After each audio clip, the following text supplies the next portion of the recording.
జపాన్లో దొంగతనాలు జరుగుతాయా లేదా అనే విషయం గురించి నేను మీకు చెప్తాను.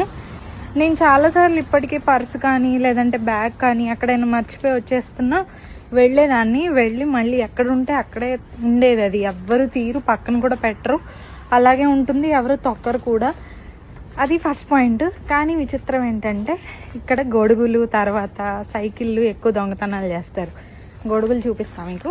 ఇలా ఉంటుంది గొడుగు, అన్నీ ఇలాగే ఉంటాయి. ఈ గొడుగులు ఇలాగ తెల్లగా ఉంటాయి, ఒకేలాగా ఉంటాయి కాబట్టి మరి కన్ఫ్యూజ్ అయ్యి తీస్తారు అనుకుంటున్నాను నేనైతే ఆబ్వియస్లీ.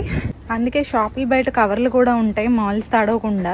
మీ గొడుగును కవర్లో పెట్టుకొని కవర్తో లోపల తీసుకెళ్ళిపోవాలి, లేదంటే వచ్చేలోపు గొడుగు మాయమైపోతుంది.